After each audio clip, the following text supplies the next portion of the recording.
Hi, welcome to today's brief book review. The book we're looking at today is called The 620 Man by David Baldacci. The book was released on the 7th of August 2022 in the UK.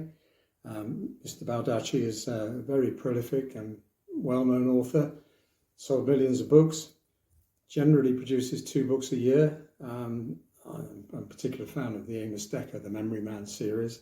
This, however, is not a Decker novel, my other favourite is Atlee Pine, but it's a new character, and it helpfully tells us on the spine of the book that this is a Travis Devine thriller. At least I'm assuming the surname, spelt Devine, is produced Devine. Apologies if it's not. So, who's Travis? What's he up to? Travis is a military man. He's served his country with great distinction in combat tours of Iraq, Afghanistan. He's achieved a couple of promotions already. He's a US Ranger, and everything going for him in the army. All of a sudden, he just ups and leaves, retrains, gets an MBA, goes to work as a low-level finance analyst in a very junior position at a huge investment bank called Cowell and Comley, based in New York. The 620 refers to his daily commute. Travis lives in the suburbs, shares a house with 3 other people who incidentally all are part of this story, and takes the 620 train every morning into Cowell and Comley, based in the New York financial district.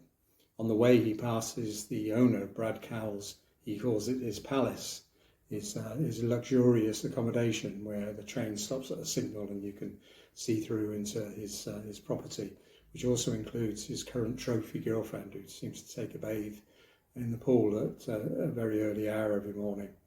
More of that later in the story, I guess. So there's a little bit of mystery as to what Travis is doing working at Cowell and Comley. Had a great army career, and there's a bit of a cloud. Why is he suddenly upped and gone to work for Cowell and Comley? The story starts to develop, and it appears that he went into the army despite his father. Something happened when he was in the army, and he's gone into Cowell and Comley to prove to his dad he can make money and be as good as his siblings. Soon, though, things take a darker turn. One of Travis's friends, Sarah, is found hung at work. To all intents and purposes, it's a suicide, but it soon becomes apparent that it's not a suicide. She's actually been murdered. And Travis is determined to find out what happened to her. He's also been contacted by a shady branch of Homeland Security who want him to act as a mole because the company he works at, Cowell and Comley, have a slightly dubious reputation. Their owner, Brad Cowell, disappeared for a while and then came back with a lot of money and set up this investment bank. His partner, Ann Comley, nobody knows anything about.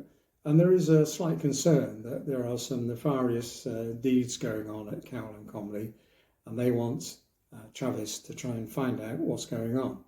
Incidentally, the area they're most interested in is an area in the Cowell and Comley building called Area 51. It's the 51st floor. It's generally believed that's where the high-frequency trading, the algos are running, which allow Cowell and Comley to get one step ahead of everybody else.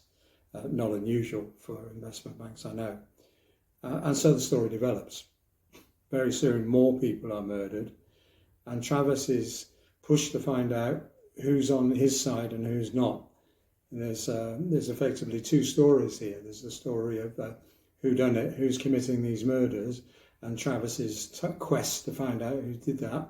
That in itself is a good story, but there's also another story that runs in parallel, which concerns the dealings that are going on in Area 51 and whether this company is as clean as it seems. And clearly, the implications are that it's not. So 2 stories, a whodunit murder and a tale of financial irregularities and financial chicanery.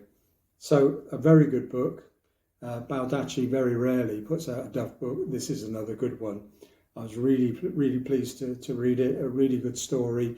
For the whodunit part, you don't know who did it until right at the very end. There's lots of twists and turns, lots of red herrings. Very good read, and also a very good commentary on the the types of behaviour and certain actors in the financial services industry, put it that way, and that's being polite. So I'd give it 8 out of 10. Really good read, really enjoyed it, read it in a couple of days. Look forward to the next Travis Devine, if I pronounced that right, thriller, because clearly I think there'll be more than one. That's it for today's brief book review. Thoroughly recommend it, great read. 10/10 till we do it again. Thanks for watching. Bye.